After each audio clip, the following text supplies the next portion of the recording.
Alright, what's up guys? Today we're going to be looking at basically creating a graphical example using rate of change. So you might be a little confused about what I meant last time, but if you ever laid your hands on physics, you will realize that the second you see these lessons, they're like, wow, they're so familiar to whatever I learned in physics. But anyways, if you didn't take physics, this is a pretty good preview and just to show you what you're really going to learn in your first unit, kinematics. Okay. So the goal of today is to represent verbal descriptions of rate of change using graphs. So essentially what this is going to tell us is that we're going to be solving word problems that involve rates of change. Today, Steve walked to his part-time job. As he started walking, he sped up for 3 minutes, then he walked at a constant pace for another 2 minutes. When he realized that he would be early for work, he slowed down. His walk ended and he came to a complete stop once he reached his destination 10 minutes after he started. So our first example. Let's create a speed versus time graph for Steve's walk to work. Okay, so I hope you can pause the video and just try this on your own really quick because this is a pretty easy example. Okay, hope you're done, but there's two ways that we could do this. So first, we would assume that his speed changed at a constant rate. What does that mean? So when we have that he sped up for 3 minutes, it means that for every minute or for every second that he walks, he's speeding up by the constant amount.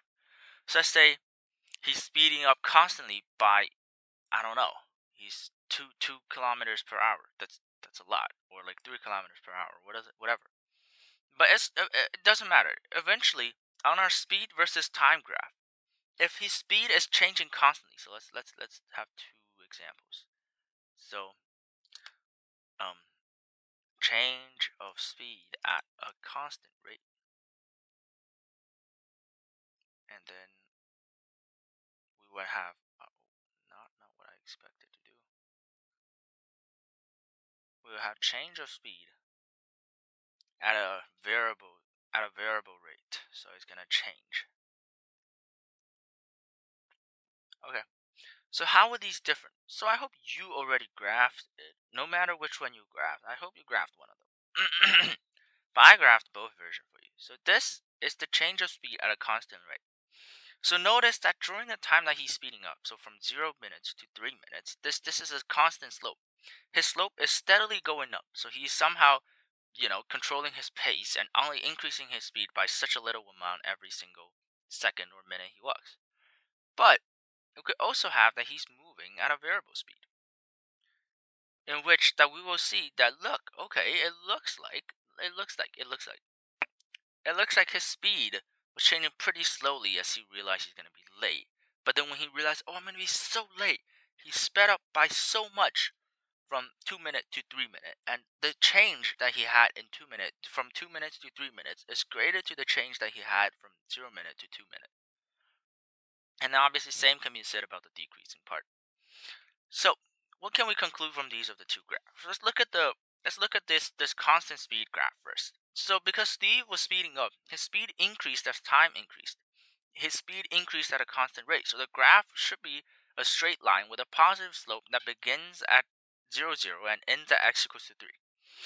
Between 3 and 5 minutes, Steve walked at the same speed, so his speed did not change at all. So the graph will be a horizontal line that connects from the first point to the second. After 5 minutes, Steve slowed down also at a constant rate, decreasing his speed as time increased. So you might draw a straight line with a negative slope that begins at x equal to 5 and ends at x equal to 10. Now, notice that we don't have any any metrics on the speed axis because we don't really know his speed. We don't know anything. We just know he sped up and slowed down. So your graph might be looking totally different from what I have, right? It should be similar in shape, but your speed, your height might be completely different. Now let's look at the change of speed at a variable rate. So first, because Steve was speeding up, his speed increased and time increased, obviously. His speed increased at a variable rate, so we might draw something like a curve. So this could be a curve that goes like this, or a curve that bends downwards. Between 3 minutes and 5 minutes, Steve walked at the same rate, so this is the same part as we had in part 1. So it looks like it's just a horizontal line. At 5 minutes, Steve slowed down at a variable rate, decreasing his speed as time increased. So we might draw a decreasing curve or an increasing curve. It doesn't really matter. Anyways, there's some reflecting parts. So which details in the given description were most important for determining the shape of the graph? Well, it looks like this question never told us if he's speeding up on a constant pace or not. So because he didn't tell us, we must give them these two different graphs because there's so much thing to do. And are these the only two graphs that could represent Steve's walk to work? Well, absolutely not. As I said, there could be so many ways you can draw this curve because his change at a variable speed, you won't know what a variable rate is. You won't know how fast he sped up. You won't know how fast he slowed down. So there's an infinite amount of graphs that could, that could represent Steve's walk to work based on whatever they gave us. Okay, let's go ahead and get to example number 2. So representing the situation with a graph again. So a flask, a beaker, a graduated cylinder are being filled with water. The rate at which water flows from the tap is the same when filling all three containers. Draw a possible water level versus time graph for the three containers. We can pause the video real quick just so you guys can try this on your own. And I'll give you a little hint. The water level is related to the shape of these containers. Okay, I hope you guys are done, but I will show you guys what I have. Again, this is a very general question, so you might have different answers. Or your graph might look slightly different, but general shape should be same. So we notice our graduated cylinder. If you don't know what a graduated cylinder is, it's the one on the right. It has a constant diameter throughout, so it means that as we fill water from the tap, our height should steadily increase. The same can be said for the beaker. It's the same diameter around, so as we fill it fill it with water, the height of the water should also increase steadily. The flask, however, is different. Because the flask has a change in diameter as we go up, we can notice that initially we're going to fill very little amount of water in there. The height is going to be small because the diameter is pretty big. We have a lot to fill. But as our diameter gets smaller and smaller, going 1 centimeters at the very top is not the same as going 1 centimeter at the very bottom. It takes more to fill the bottom. So we can see right here our height increases very slowly, and then the increase of height slightly increases, and finally over here on this very last interval, we will notice huge change in height because our diameter is really small at the top. Anyways, not much to analyze on this question. Let's quickly move on to our next example. So example number 3. It's a pretty big example. Using a graph to determine the rate of change. A cyclist is observed moving. Okay, so guys, we have actual speed now. So a cyclist is observed moving at a pace of 10 meters per second. She begins to slow down at a constant rate. Ooh. So this question is being really precise. She's telling us she's slowing down at a it's telling us that she's slowing down at a really constant rate. And 4 seconds later, it's at a speed of 5 minutes per second. She continues to slow down at a different constant rate and finally comes to a stop 6 seconds later. Sketch a graph of speed versus time. What's the average rate of change of the cyclist's speed in the first 10 seconds? Estimate the instantaneous rate of change in speed at 10 seconds. So I don't ask you guys to do the entire question. I'm just going to ask you guys to just please draw the graph on your own, because understanding the question is always the hardest, and sketching the graph, modeling the graph is always the hardest part. Every year, most people are really fine. They're really fine with doing the math. The really big problem is that they aren't understanding the question clear enough. Okay, so I'm gonna go ahead and give you the graph. Hopefully, you're done drawing your graph. You paused the video and tried it. So let's see. Let's look at that graph. So our cyclist begins at 10 meters per second. Okay, that looks like it's true on a graph. It begins slowing down at a constant rate, so it should be a straight slope, right? It should be a straight line. And so we place at a point at 0, 10, and another at 4, 5, and then we connect the line, right? Because he said 4 seconds later is at a speed of 5 meters per second. So we have 2 points, and we can connect them. So this is the slope of decreasing. And then finally, we will have the cyclist stops 10 seconds later, right? So 4 seconds later, she's at 5. 6 seconds later, she's at 0. So 10 seconds later, she's at 0. So we will have another point, and we'll connect it with our previous point. Okay, and this is how we sketched our entire graph. Makes sense. Now, let's calculate the average rate of change. So B. Calculating average rate of change. What do we need? Well, we need 2 points, right? We need the first point, we need the second point. So we'll have, what's the speed of the second point? So f of t2 minus f of t1, and this is O over t2 minus t1. t2 t2 minus t1. Okay, so let's see. F of t2. So what's that? So at the second time frame, we'll have a speed of 5 meters per second, and our initial time is 10 meters per second. So 5 minus 10, and this is divided by 4 minus 0, right? Because 4 seconds, and our initial time is 0 seconds, so 4 minus 0. So we'll have negative 5 over 4, so negative 1.25. And what's our unit? Well, our unit is m over s squared. Wait a minute, guys. Wait a minute. The average rate of change of speed, what does that mean? The rate of change of speed, what does that mean? That's acceleration. This is acceleration. We just discovered that the slope of a of a speed versus time graph, the slope of it is the acceleration. What? That's incredible. We just discovered that this is the acceleration. Right? Let's go ahead and look at our last part C. So estimating the instantaneous rate of change in speed at 3 seconds.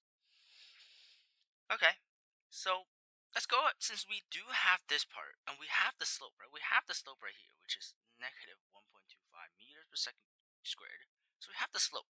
We have the slope of this part, but we also have the y-intercept. What does that mean?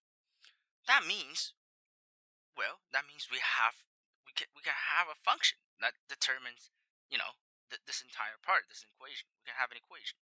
So basically, the equation is going to be negative 1.25 x plus our y-intercept, which is 10. Okay, so we got an equation that models our rate of change of our little cyclist here, and that looks pretty good. So let's go ahead and see what we can do with here. So two ways that we can calculate rate of change, the instantaneous rate of change.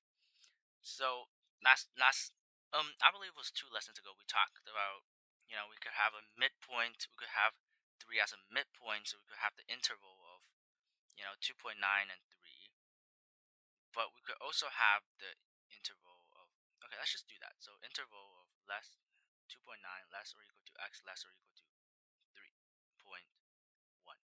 Okay, so we'll have 3 in the middle, and we'll squeeze it basically. So we'll have the rate of change of 3.1, and we'll have the rate of change of 2.9. So let's go ahead and do that. So the average rate of change will be, right here, will be f 3.1 minus f 2.9, and this is O over 3.1 minus 2.9. So we will have something as, so f of 3.1 will have 6.125 minus 6.375, and obviously 3.1 minus 2.9, that's just 0.2, so we will have it divided by 0.2, and what this is equal to is negative 1.25 amp per second squared. So we calculated the average rate of change between these 2 points, and we found out that the instantaneous rate of change is the same as the average rate of change calculated in part B. Well, that's no surprise. This shouldn't be surprising, right? Because the tangent line at x equals to 3 has the same slope as the secant line entirely here. We have a constant slope. If we have a constant slope, then the slope at any point is equal to the general slope. We already talked about this a few lessons ago, right? This should be no surprise. So we can recall that the rate of change of a linear function is constant. So the rate of change at 3 seconds will be the same as any other time frame within 0 seconds and 4 seconds. Okay, and we are done our example 3. Let's move on to our very last example. It's very, very long. It's a pretty big example. But what does that mean? That also means it's pretty good. I like this. I like long examples. Go ahead and do this. Using reasoning to represent and analyze a situation. Wow. Adam and his friend are testing a motion sensor. Adam stands 0.5 meters in front of the sensor and then walks 4 meters away at a constant rate for 10 seconds. Next, Adam walks 1 meter towards the sensor for 5 seconds and then waits there for another 5 seconds. So now, we're drawing a different graph. We're drawing a distance versus time graph. So always before we have drawn time, and now we've drawn distance. So let's go ahead and I'll give you a little bit of time just for you to go ahead and draw this graph.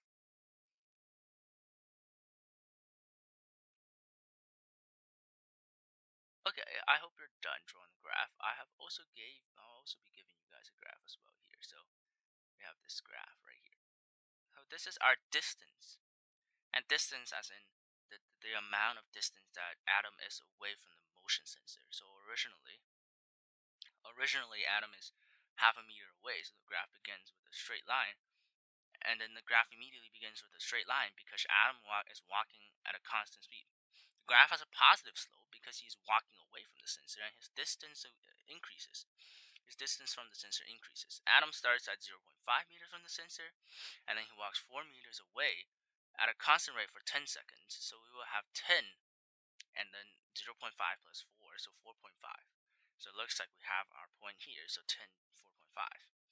And then finally, he will walk towards the sensor again. This line will have a negative slope because his distance from the sensor decreases and he's getting closer. This line is not very steep because he's walking pretty slowly.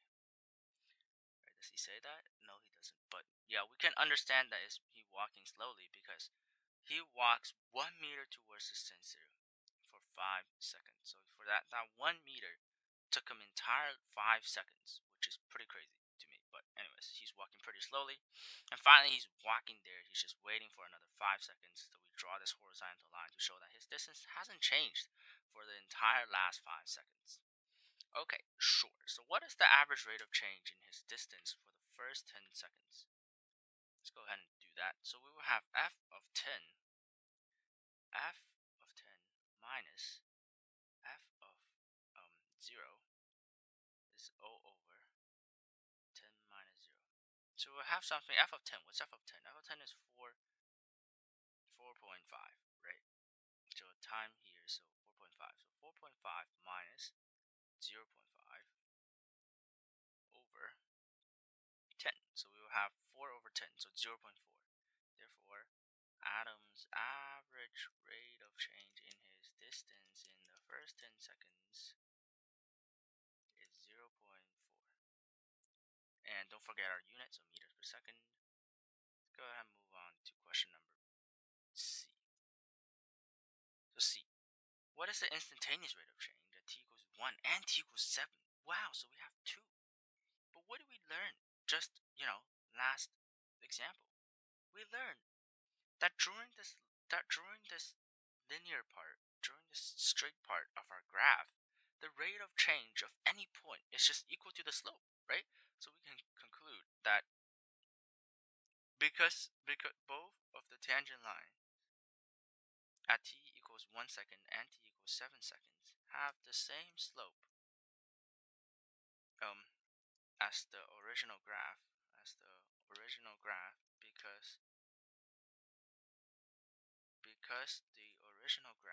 is constant. Therefore, the instantaneous rate of change at t equals 1 second and t equals 7 seconds is both 0.4 meters per second. Alright, let's go ahead and look at this. The average rate of change for the next 5 seconds.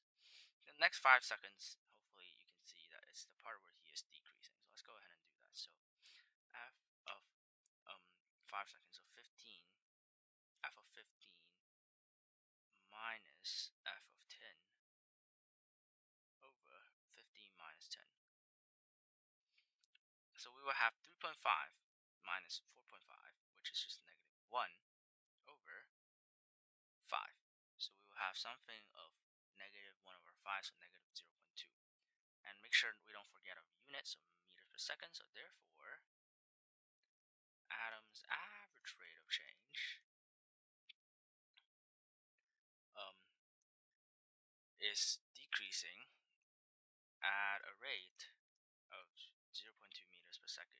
Or you could just say it's changing at negative 0.2 meters per second. Doesn't really matter. So let's see, the instantaneous rate of change at t equals to 12 seconds or 14 seconds. So we can say same reasoning as part C. So we can conclude that atom's rate of change at t equals to 12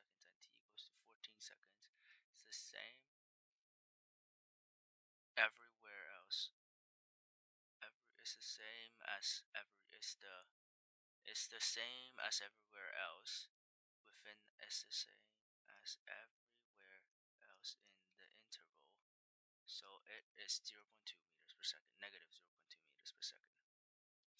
And then finally we estimate what is the instantaneous rate of change at 18 seconds. So 18 seconds are like, okay, that's not even linear. What do we even do, right? Because it's not even linear. What can we do? Well, we can't really do anything, right? Can we? We're looking at this horizontal part. We're like, okay, that's not even linear. That's not even anything. So what technically? So let's think about this. How can we draw a tangent line through a horizontal line? Like, how can we draw a tangent line on any of these horizontal points? The tangent line has to be horizontal, right? So what do we know about a horizontal line? Well, a horizontal line could just be right here. It's just y equals to 3.5, right? But we don't have any x. But when we don't have any x, we assume that x equals to 0. We will have y equals 0x plus 3.5. That's our slope. That's our slope of the tangent line right here. That's the graph of our tangent. That's the equation of our tangent line. So because our tangent line is literally 0, right? That means that because our tangent line has a slope of 0 at t equals to 18 seconds, that means Adam's distance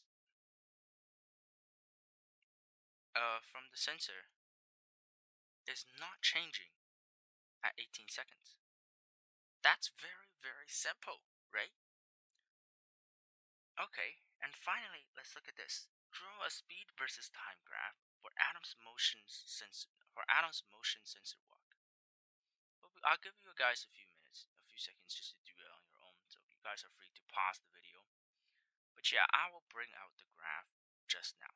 So guys, keep in mind, it's speed, guys. We already calculated the speed, so keep in mind what it means. Okay. So this here we have the speed versus time graph. So it's the average speed. It doesn't really matter. But anyways, we can see that. Notice the first part. He's going from 0.5 to 4.5. So from 1 to 10 seconds, he has an average speed of 0.4, which we graphed at. Pretty good. Over here, he has a slope of negative 2 meters per second. He's coming closer to the machine at a 0.2 meters per second for 5 seconds. So we can see from 10 to 15. Okay, that makes sense. And finally, he's staying constant, so he doesn't have any speed right here. So he just stopped. So it looks like it's just completely 0. Okay, so note that speed is a non-negative quantity, so we can't really have negative, right? So, because speed, as you know, we didn't really get to vectors and scalars, but speed is not a vector. Speed doesn't have direction. We can't just say it's negative 0.2. We don't even know which direction is negative 0.2. So all we can say that his speed was just 0.2. That's it. So note that calculating speed, the speed formula. Let me give you the speed formula. Just so you guys know how to calculate speeds from now on. So speed formula. It's the absolute value of change in distance over change in time. So this entire thing is an absolute value, right? Let me just move back here.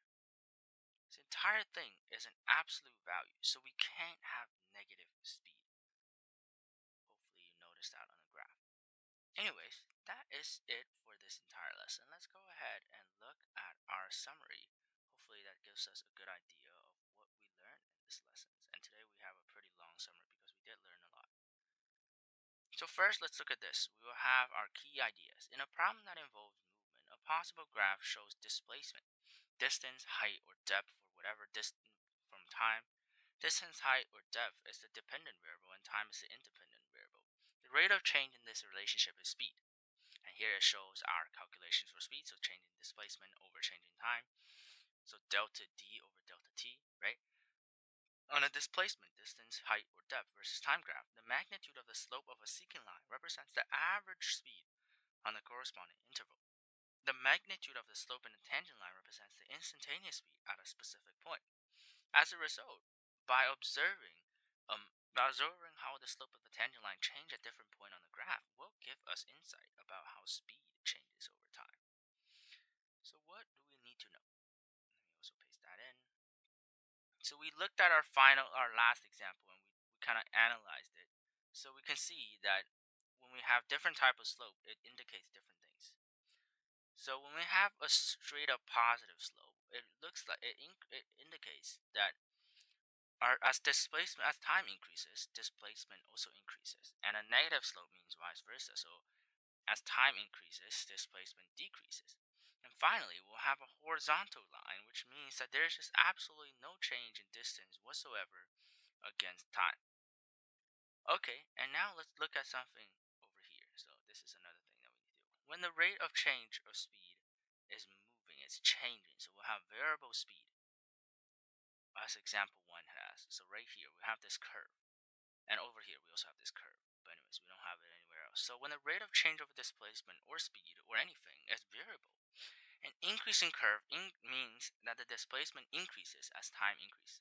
So first we'll have this curve that goes up, that concaves up. It means that in our first tangent line, we'll have a not really steep slope. We'll have like a very and there's barely any slope here.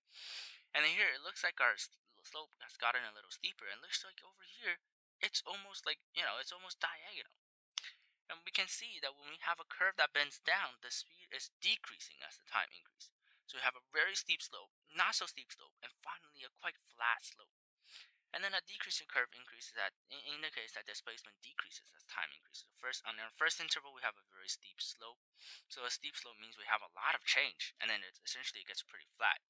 And then this means the speed is increasing as time decreases.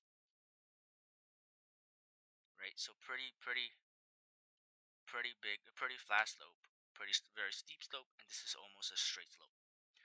So these two are basically the same, and these two are basically the same. Essentially, what this means is going from a lower point to a higher point, and a higher point to a lower point. Okay. Hopefully that wraps up our entire lesson. There are some questions for you to do on page 103, page 104, and 105.